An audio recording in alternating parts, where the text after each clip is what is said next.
Somebody sent me a question, and the person's question is: can you explain the topic Lexis and structure? I believe the person that asked this question might have come across an aspect of maybe a particular syllabus talking about Lexis and structure, and I am also aware of so many people being confused about the meaning of lexis and structure and which part of the English language is this lexis and structure that we always see in syllabus. And that reminds me, earlier today I requested for syllabus with which to teach people who will be writing JAM examination here in Nigeria especially. And immediately I got it. So let me just notify you or I got the syllabus.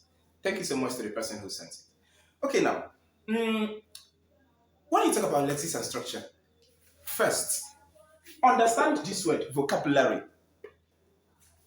In our English schemes of work, I mean, for different classes, there is this aspect. There are these places where you see something like vocabulary development. And whenever you come across that place, so many people do not understand what it means. Vocabulary development. And so many persons, so many students think that whenever you mention the word vocabulary, I don't know about your side, I'm talking about what happens here. Now, whenever you mention vocabulary, people view vocabulary as big words, as words of the English language that will prompt somebody into visiting the dictionary. Now, over here, there are kinds of words you use. Like when you're talking to maybe a child, and you happen to say something like that. This what you're trying to say now is going to be. What do I use? What do I use? Maybe you mention a word like retrogressive. That this thing is going to cause a retrogression. That child will shout. You just used vocabulary. People think that vocabulary is any word that would push you into visiting the dictionary. Mm, this is wrong. Actually, every single word of the English language is a vocabulary. Whenever you talk about vocabulary, vocabulary refers to the number of words you have in your word bank. Now, understand it this way.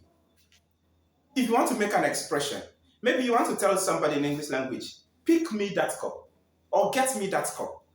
For you to be able to use this, you should have words in your word bank.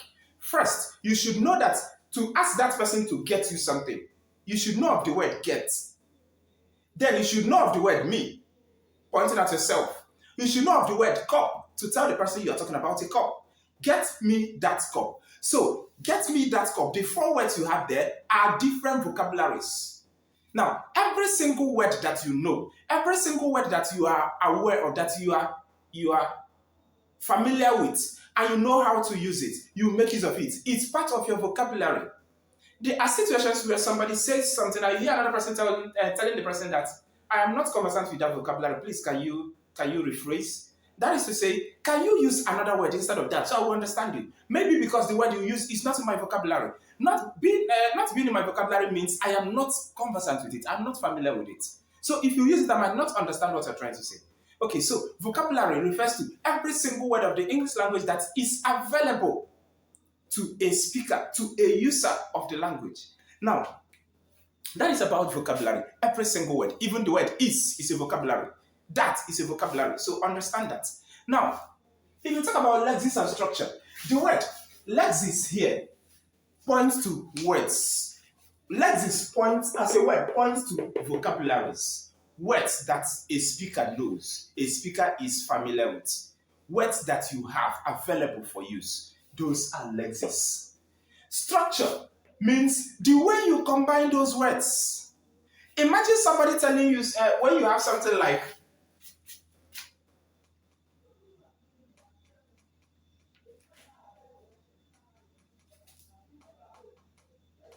imagine when you have something like this. There are four words here. Here, man, decay. This is meaningless. Maybe the person we're talking about now knows something about here, what it means. Knows man, knows day, knows scale. These are vocabularies, lexis, but the structure is rubbish because this is not well arranged. So you should have something like pick this one first. The man came here. In this case, it becomes a meaningful expression. You have the words, the vocabularies, lexis. the structure, the way you arrange it to communicate that information that you want to pass. That is what you mean by structure. So whenever you talk about lexis and structure in English language, understand what the person is trying to say.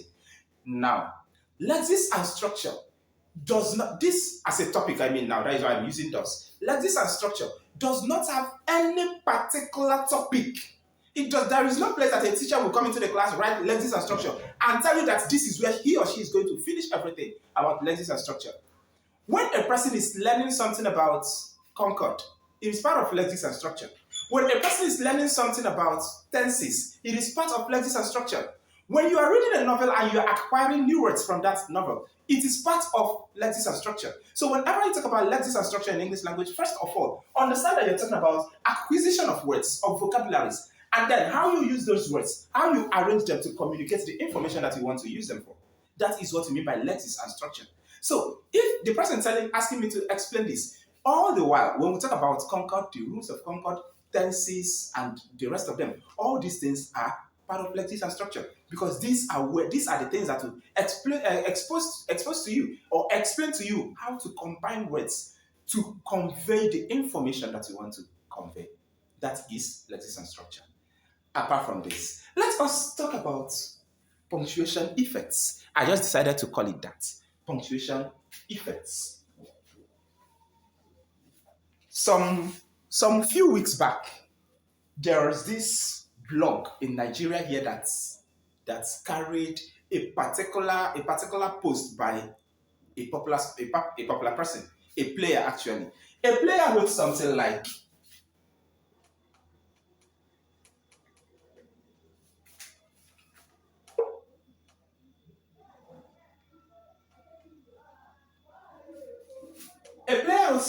this and posted, I think that was on his Twitter account or his Instagram account, one of them, posted something like this, and bloggers carried it.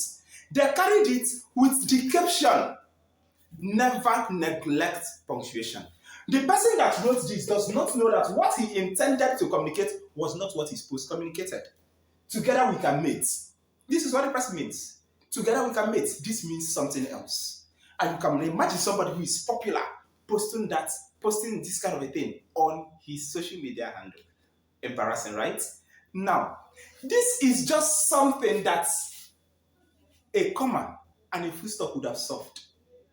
Together, we can mate. Depending if the mate here is single or plural. What the person intended to say is, together we can.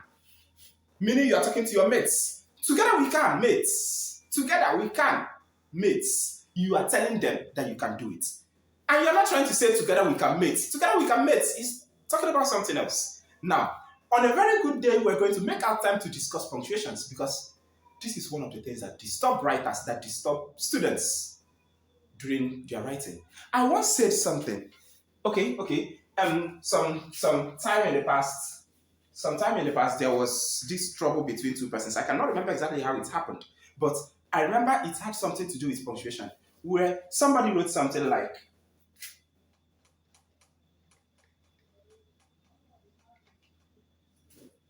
this. I recall. I think somebody wanted to request for something, but he requested for the wrong one. It was through a chat. It was through chat. So he requested for the wrong one. And the person he was talking to suspected that this would be a mistake. And he asked, is this a mistake? Now, the other person wanting to reply said, no mistake. No mistake. And therefore, the person he talked to delivered what he was asked to deliver. And the disagreement started from there after the delivery had been made. Now, when they presented their chat, we noticed this is something punctuation would have solved. What the person wanted to say was that what I sent you was a mistake. But what he actually sent was that it was not a mistake. It would have been a different thing if he had said, no, just come here, we'll change it. No, mistake.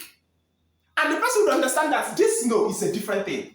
And the mistake is talking about what you sent. But what they say is no mistake if you remove the comma. Punctuation is usually very powerful.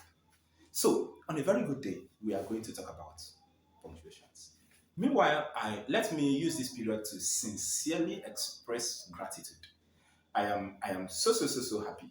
After I talked about subscribing to my YouTube, I noticed that quite a number of persons went there. Please, if you haven't, there is one good thing you can do for me. Kindly, it doesn't cost. It's not like it is going to make you begin to spend. It's not like your data will be going. All you need to do is log into YouTube, click on subscribe. That is all. I promise you, nothing. It has nothing. The only thing it does is that it notifies you. That is, if you wish to. Notifies you whenever a video is posted. It is not a must that you go to view it. But please, if you can, I plead, just subscribe to my YouTube channel. Through that, you'll be motivating us to do what we do here. Thank you so much. I sincerely appreciate you being there. Thank you so much.